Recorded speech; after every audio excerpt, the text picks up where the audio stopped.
The cowboy stopped his horse the moment he saw what the woman was still clutching in the middle of the blizzard. Snow blasted through the empty station as the woman's fingers slipped from the leather medical bag onto the frozen bench. Across the tracks, a loose metal sign slammed against its chain over and over. Then heavy boots crossed the platform. The cowboy crouched beside her, looked once at the blood on her sleeve, and suddenly took off his own coat without a word. What he noticed next made him stare at her much longer than he should have. "Tell me where you're watching from before the storm rolls in." The winter storm rolled down from the Rockies like something alive. Snow swept across Black Hollow in long white sheets, swallowing wagon tracks, porch rails, and the narrow boardwalks between buildings. The church bell had stopped ringing an hour earlier. Even the saloon piano had gone quiet. Only the train station still stood awake beneath the storm. Vivian Brooks sat alone on a wooden bench near the far wall, her shoulders curled beneath a thin brown coat stiff with melted snow. The oil lamp above her flickered every few seconds, throwing weak gold across the waiting room before the wind rattled the windows again. Her hands barely moved anymore. Still, she kept them wrapped tightly around the old leather medical bag resting in her lap. The brass buckle pressed against her numb fingers. She held onto it anyway.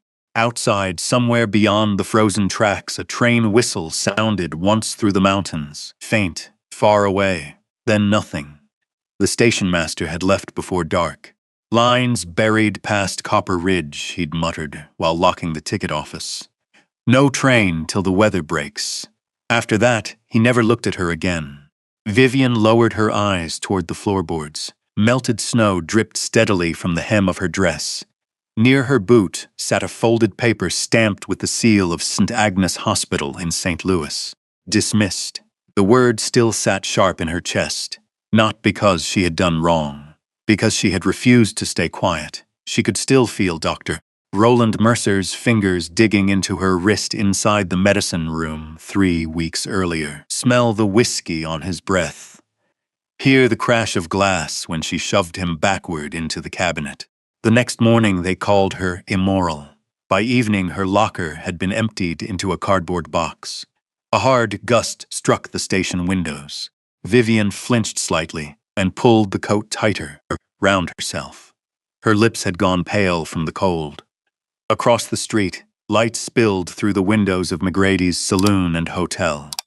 Laughter drifted faintly through the storm whenever the door opened. Warmth, coffee, stew, a different world. Nobody crossed toward the station. Nobody wanted trouble in winter, especially not trouble carrying a medical bag and nowhere to go. Vivian closed her eyes for a moment. Her mother's photograph rested inside the bag beneath a bundle of bandages and a cracked thermometer. Sometimes she touched the edge of the picture, just to remind herself she had once belonged somewhere. A sudden sound rose through the storm. Hoofbeats, slow, heavy, near. Vivian lifted her head. Through the white curtain of snow, a rider emerged from the darkness. Tall horse, dark wool coat, wide shoulders bent slightly against the wind. Snow clung to the brim of his hat and the beard's shadow along his jaw. The horse stopped near the station steps. For a second, neither of them moved. Then the rider swung down into the snow. The station door groaned open. Cold air rushed inside with him, carrying the smell of leather, cedar smoke, and frozen pine. He shut the door behind him and removed one glove. Gray eyes settled on her first, then on the medical bag. "You waiting on a train?" he asked. His voice was deep, roughened by cold and long days outdoors. Vivian tried to answer quickly, but her throat caught halfway through. "Morning line," she managed softly. The man glanced once toward the dark ticket office window. "Ain't gonna be one."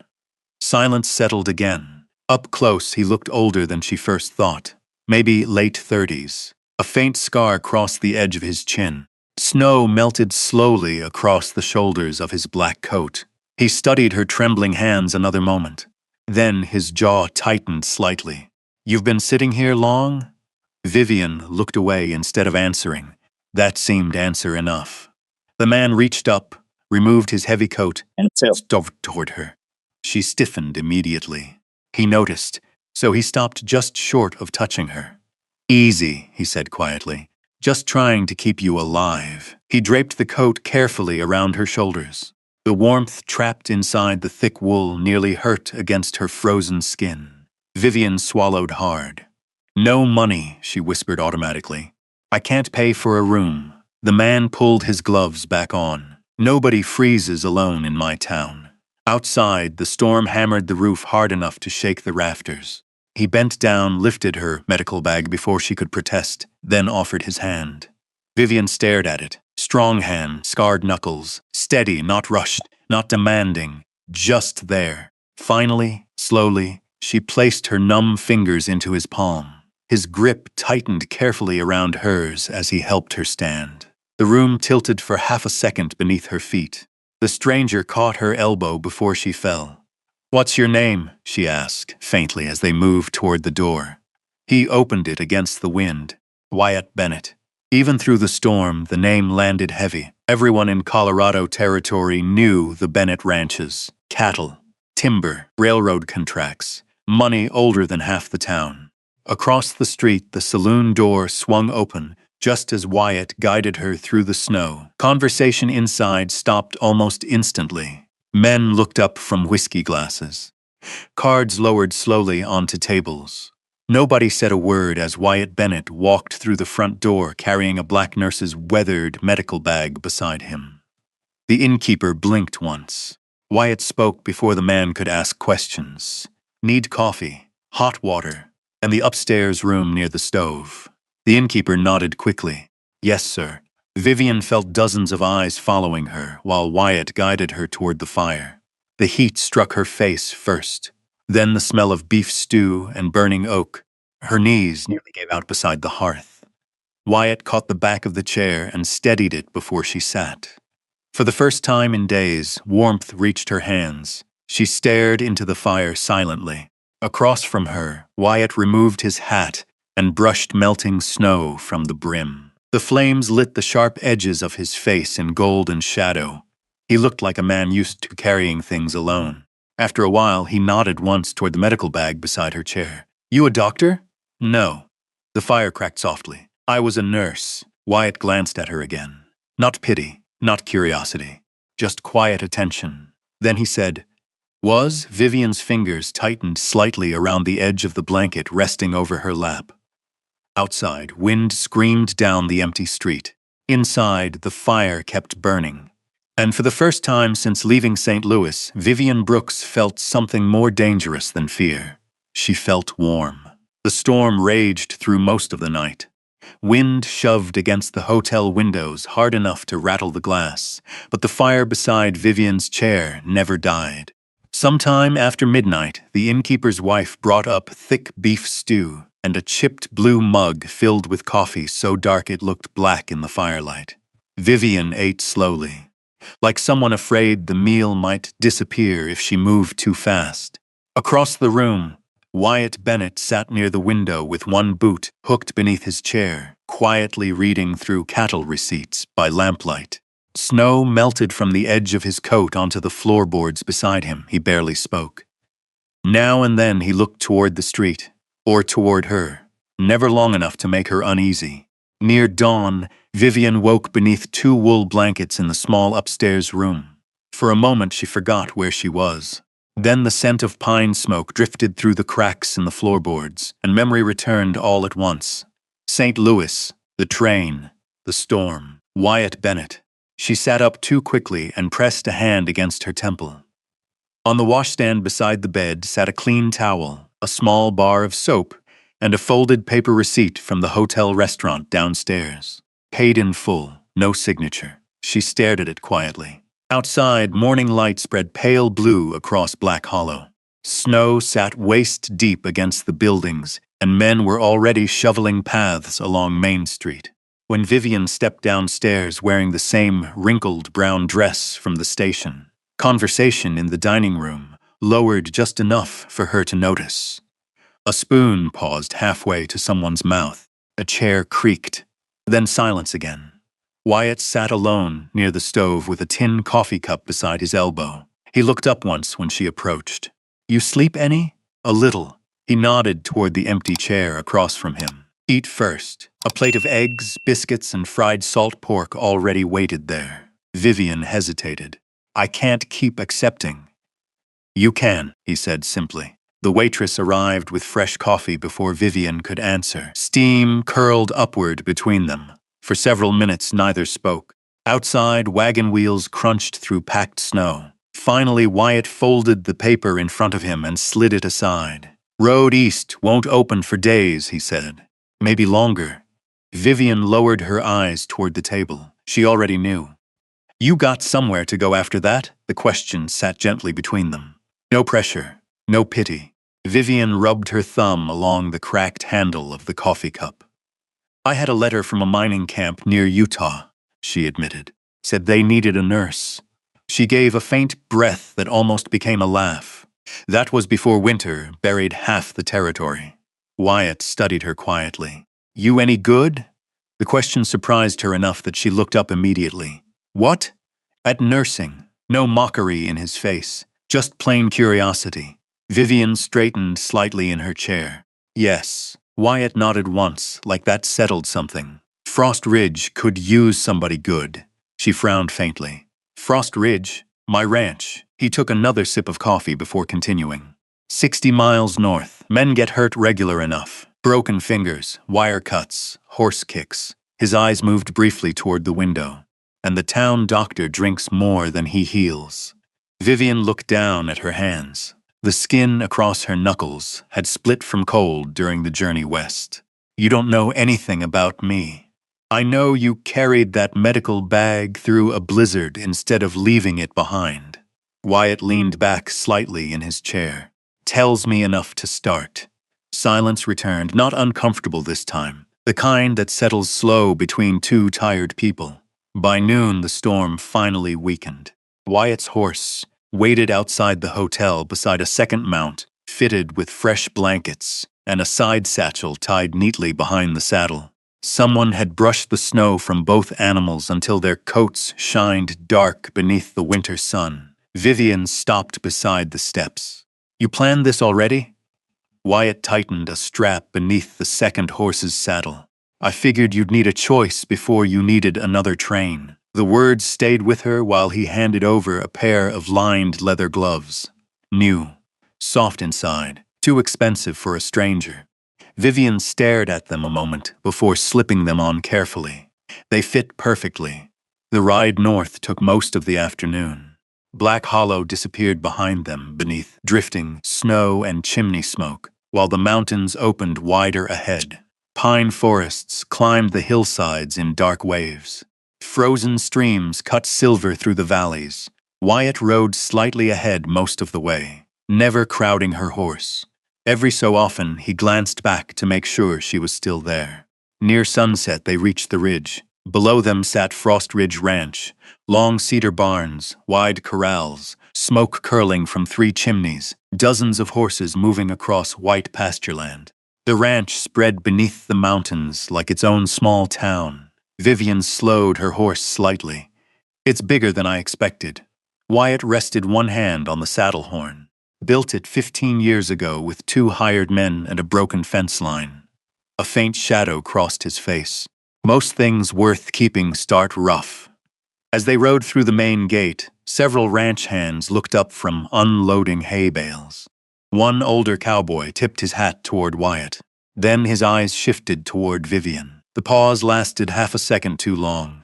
A tall man stepped down from the porch near the bunkhouse. Same dark hair as Wyatt. Sharper mouth. Harlan Bennett. His gaze moved from Vivian to Wyatt and back again. You bring home company now? Wyatt dismounted calmly. She's staying a while. Harlan's expression barely changed, but something cold settled behind his eyes. Well, he said slowly, that'll give folks something to talk about. Wyatt shut the gate behind the horses with more force than necessary. Folks always talk. Harlan looked at Vivian once more before turning away toward the barn. Snow drifted quietly through the yard after he disappeared. Vivian wrapped her fingers tighter around the reins. For the first time since leaving the station, warmth slipped slightly from her chest. Wyatt noticed. He stepped beside her horse and rested one hand lightly near the saddle strap. "You don't owe anybody here an explanation," he said. The evening wind carried the smell of cedar smoke across the ranch. Somewhere in the distance, a horse stamped against frozen ground. Vivian looked down at the sprawling ranch beneath the darkening mountains, then at the man standing beside her. And, for reasons she didn't fully understand yet, she climbed down from the saddle and followed Wyatt Bennett toward the lights of Frost Ridge. The ranch house smelled like cedar wood, coffee grounds, and wet wool, drying near the stove. A woman in her 60s looked up from the kitchen table when they entered, gray hair pinned tight. Flour still dusted across one sleeve. Her eyes settled on Vivian first. Not unfriendly, just careful. "This is Martha Green," Wyatt said while removing his gloves. "She keeps this place standing." Martha wiped her hands on her apron and crossed the room. "You look half frozen," she said plainly to Vivian. "Sit down before you fall down." The words carried no softness, but the older woman was already pulling a kettle off the stove. Vivian sat carefully near the fire while Wyatt disappeared upstairs. A few moments later, he returned holding a folded wool blanket and a clean nightdress someone must have stored years ago. He placed both beside her chair. "You can use the cabin near the north fence," he said. "Used to belong to my foreman before he moved east." His voice stayed even. "There's a stove. Water pump outside. Roof still holds." Vivian nodded once. "Thank you." Wyatt looked like he might say something more. Instead, he reached into his coat pocket and set a brass key beside the blanket. Then he walked back outside into the dark. The cabin sat beyond the horse corrals near a frozen creek lined with pine trees. Small, quiet. Smoke already curled from the chimney by the time Vivian reached it with Martha carrying a lantern ahead of her. "He lit the stove before supper," Martha muttered while unlocking the door. "Man acts like he doesn't notice people, but he notices everything." Inside, the room held little more than a narrow bed, a wash basin, a wooden table, and shelves lined with old jars. A faded quilt rested neatly across the mattress. Vivian stood still for a long moment. After weeks of train stations, crowded rail cars, and strange rooms, the silence inside the cabin almost frightened her. Martha set the lantern down. "You hungry?" Vivian shook her head gently. "Tired more than anything." Martha studied her face another second before nodding. "Well, breakfast comes at 5. Ranch hands eat early." She hesitated near the door. "And if you're fixing to stay here a while, folks'll stare at first. That's just how people are." The lantern light flickered softly across the walls. Vivian lowered her eyes. "I'm used to staring." Something in Martha's expression shifted then. Not pity, recognition. "Get some sleep," she said quietly before stepping outside. The days that followed settled into a rhythm carried by cold mornings and long silences. Vivian rose before dawn most days. She heated water on the small iron stove, pinned her hair back carefully, then crossed the snowy yard toward the bunkhouse carrying her medical bag. The first cowboy who came to her was a young ranch hand named Ely Cooper. Deep wire cut across his palm from broken fencing. He stood awkwardly near the stable doors while Vivian cleaned the wound. "You really worked in a hospital back east?" he asked. "Yes, big one, big enough." He watched her wrap the bandage with quiet surprise. "You stitch faster than Doc Wilkes in town." Vivian almost smiled. Then maybe Doc Wilkes should stop drinking during treatments. The young cowboy barked out a laugh before quickly trying to hide it. By the end of the week, more men started showing up outside her cabin. Burned fingers, bad coughs, horse bites. One older ranch hand arrived limping from an infected knee and left carrying fresh bandages wrapped neat as church linen. Still, whispers moved through Frost Ridge like cold wind under a door. Vivian heard them in pieces, near the feed shed, outside the chapel after Sunday service, inside the general store when she stepped near the flour barrels. Wyatt never commented on any of it. But twice she returned to the cabin after dark to find fresh-cut firewood stacked neatly beside her porch. And one bitter morning, after a hard freeze shattered part of her window latch, she came back from the bunkhouse to find Wyatt repairing it himself. Snow drifted around his boots while he tightened the screws with a small hand tool. "You didn't have to do that," Vivian said quietly. Wyatt glanced over his shoulder. "Wind gets worse after January. That still doesn't mean glass breaks easier in cold weather." He said it like that settled everything. Vivian stood near the porch steps watching him work. Strong hands, steady movements, the kind of silence that asked for nothing back. That evening the temperature dropped below 0. Wind rattled the cabin walls after supper, while Vivian boiled instruments in a metal pan beside the stove. She was rolling fresh bandages when someone knocked once against the door. Wyatt stood outside, holding one shoulder stiff beneath his coat. "Fence wire snapped loose," he said. "Caught me climbing through."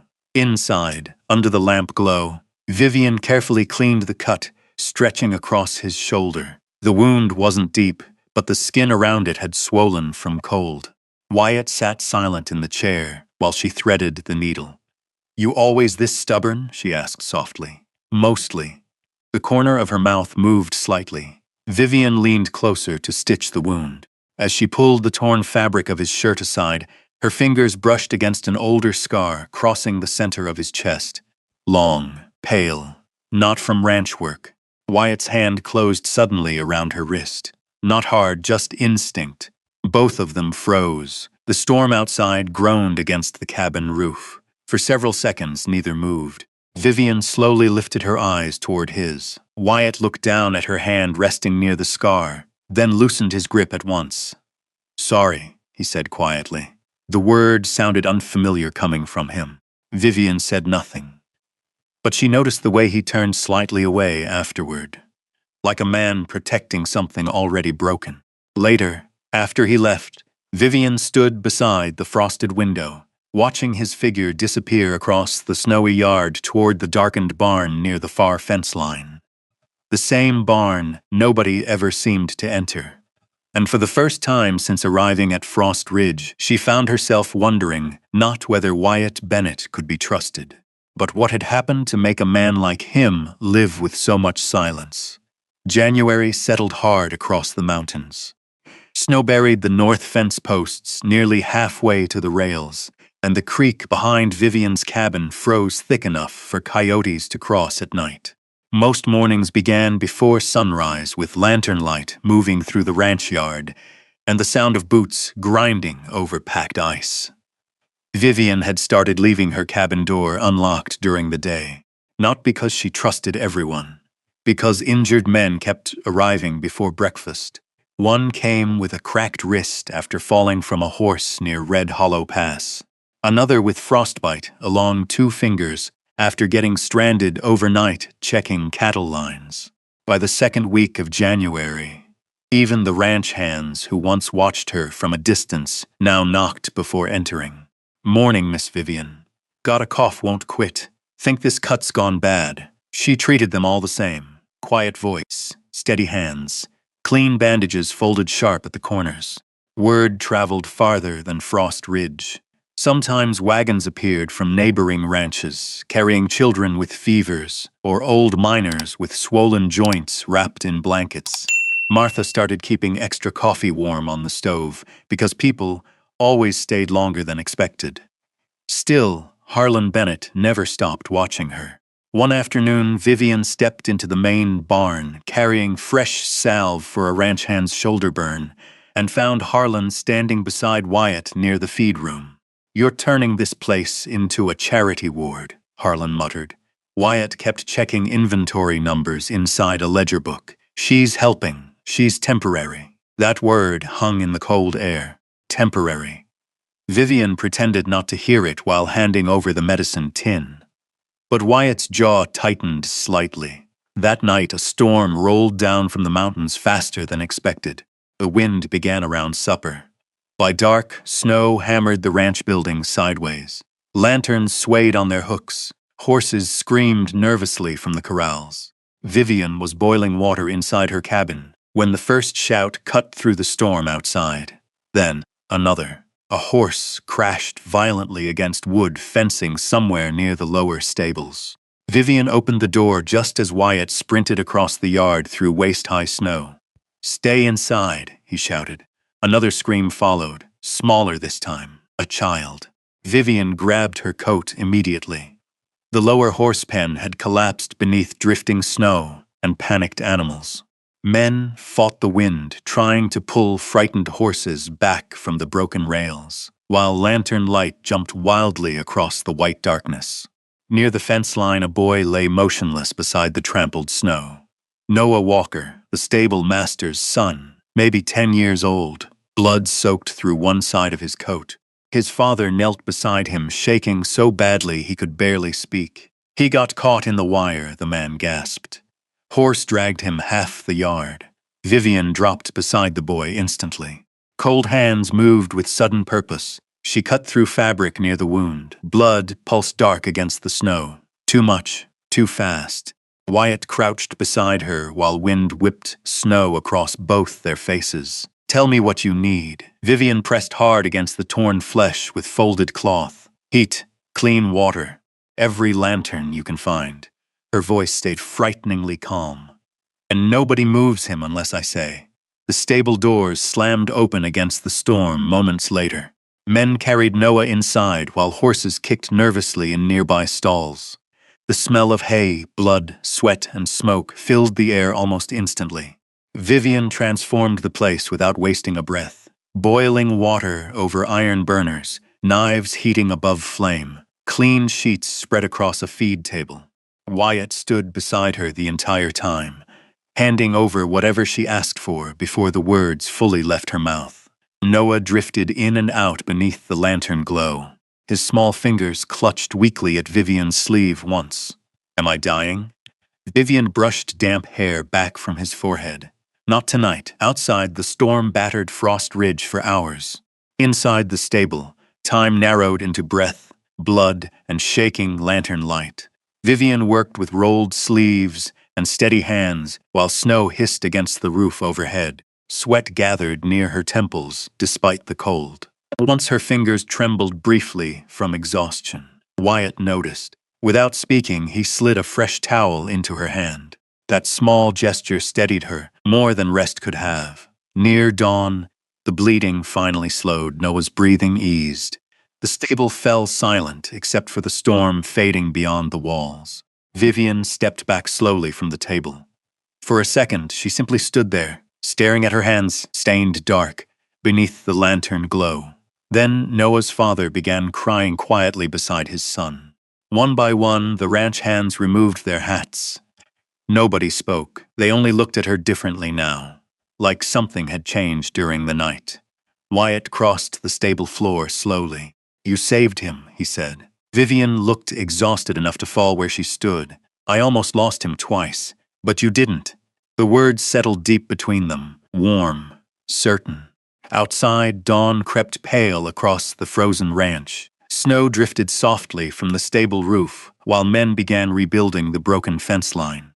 For the first time since arriving at Frost Ridge, Vivian Brooks no longer looked like a stranger standing in the middle of someone else's life. She looked like she belonged there. And that was the exact moment another rider appeared, through the morning snow beyond the main gate.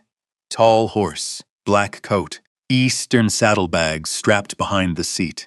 Wyatt's expression changed the instant he saw him. The rider dismounted slowly beneath the Frost Ridge sign. Then his eyes settled directly on Vivian. Cold recognition flickered across his face. "Doctor."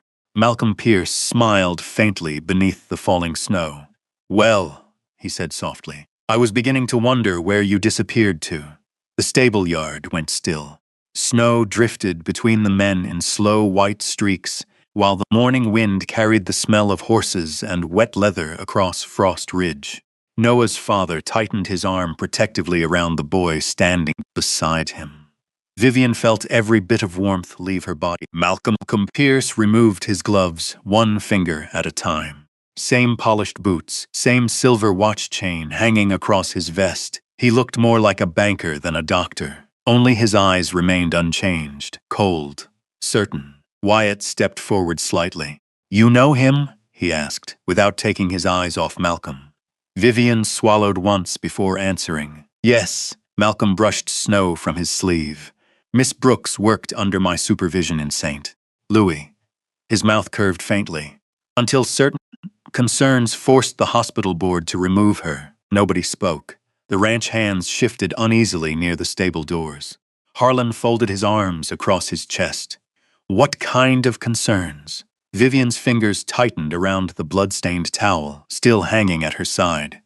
Malcolm answered before she could. "Professional misconduct." He glanced toward the stable where Noah slept wrapped in blankets, and behavior unbecoming of medical practice. The words landed harder than the wind. Wyatt's expression did not change. But Vivian noticed the muscle tightening once along his jaw. Malcolm reached into his coat and pulled out folded papers stamped with official seals. "I'm here on behalf of the Colorado Medical Review Office," he continued smoothly. "Imagine my surprise hearing rumors of an unlicensed woman performing procedures in ranch stables." Noah's father stepped forward suddenly. "She saved my son." Malcolm barely looked at him. "That does not change the law." The silence afterward felt ugly, not loud, not angry, just uncertain. And uncertain spreads quickly in small towns. By evening, the whispers had already reached Black Hollow. Vivian heard them the next morning while buying lamp oil at Mercer's general store. "That's her. Heard she got thrown out back east." Wyatt Bennett's gone soft. Conversation stopped when she approached the counter. The clerk avoided her eyes while wrapping the oil bottle in newspaper. Outside, church bells rang through town beneath a gray winter sky. Vivian returned to Frost Ridge with the supplies balanced carefully beside her on the wagon seat. Snowmelt dripped steadily from the rooftops. Somewhere behind the mountains, another storm gathered. That night, only 2 ranch hands came to her cabin for treatment. The next day, nobody came at all.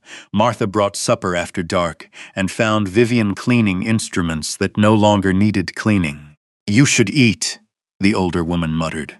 Vivian kept polishing the forceps with a cloth. "I'm not hungry." Martha stood near the stove a long moment before speaking again. "People scare easy around things they don't understand." Vivian gave a tired smile without looking up. "No," she said softly. "People understand exactly enough." After Martha left, Vivian sat alone listening to wind rattle the cabin windows. Across the yard, light still burned inside Wyatt's house. Twice she thought about walking there. Twice she stayed where she was. The next afternoon, Harn cornered Wyatt beside the horse trough while ranch hands unloaded feed sacks nearby. "She's becoming a problem." Wyatt kept splitting ice from the water barrels with the back of an axe. "She's done more good here than most men ever will. That doesn't matter if town council turns against us." Harlan lowered his voice. "You've got contracts waiting in Denver come spring. Buyers hear enough scandal, and they'll walk." Wyatt finally looked at him then. Cold enough to stop further talking for a moment. But Harlan pressed anyway. "You don't even know if she's telling the truth." From the cabin porch, Vivian heard every word. Wyatt said nothing. Not agreement, not defense, nothing. And somehow that silence cut deeper than Malcolm Pierce ever could. That night, Vivian packed her belongings slowly. The medical bag, the photograph of her mother, 2 dresses, the wool gloves Wyatt had given her at Black Hollow Station rested folded beside the lantern. She stared at them for a very long time before placing them carefully into the bag, too. Outside, snow began falling again. By midnight, the storm had returned full force. Vivian pulled on her coat and stepped onto the porch, just as frantic hoofbeats thundered across the yard. Sheriff Amos Reed climbed down from his horse, half breathless. "Miss Brooks?" He stopped himself awkwardly, then tried again. "My wife's in labor." Snow clung thick to his beard. "Baby's turned wrong. She's bleeding." Vivian said nothing. The sheriff looked ashamed just standing there. "Doc Wilkes won't leave town in this weather." His voice cracked slightly. "Please, For a moment only, the storm answered. Then Vivian reached back inside for her medical bag. The sheriff's house sat near the edge of Black Hollow beside the frozen creek road. Lamps burned in every window by the time they arrived. Inside, the air smelled of sweat, blood, and boiled water. Mrs. Reed cried out weakly from the bedroom, while two frightened neighbor women stood near the stove, wringing towels between shaking hands. Vivian removed her coat immediately. "Heat more water," she ordered calmly. "And somebody keep those lamps full."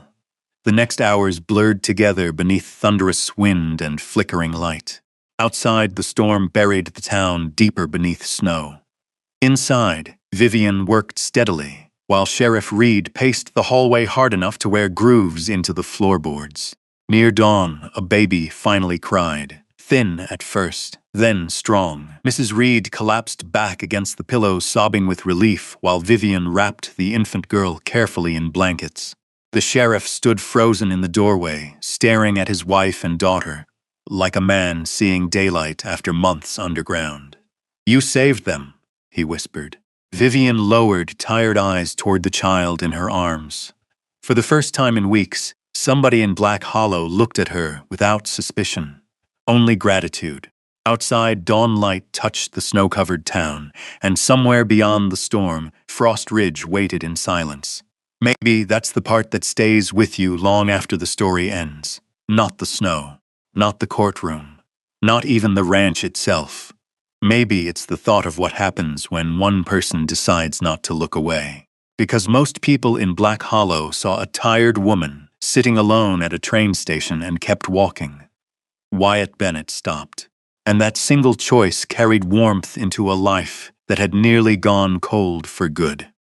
If you've ever felt unwanted, forgotten, or like the world already made up its mind about who you were, then maybe you understand Vivian more than you think. Sometimes healing doesn't begin with grand speeches. Sometimes it begins with a quiet room, a steady hand, or someone leaving a lantern burning so you know where home is. And maybe love is really just that. Someone staying when it would have been easier to leave. If this story touched something in you, tell me where you're watching from. Or simply leave a lantern in the comments, so others know they're not alone either. And if you'd like to spend a little more time out here beneath these western skies, there are still more stories waiting down the trail. More storms, more second chances. More people searching for a place to belong.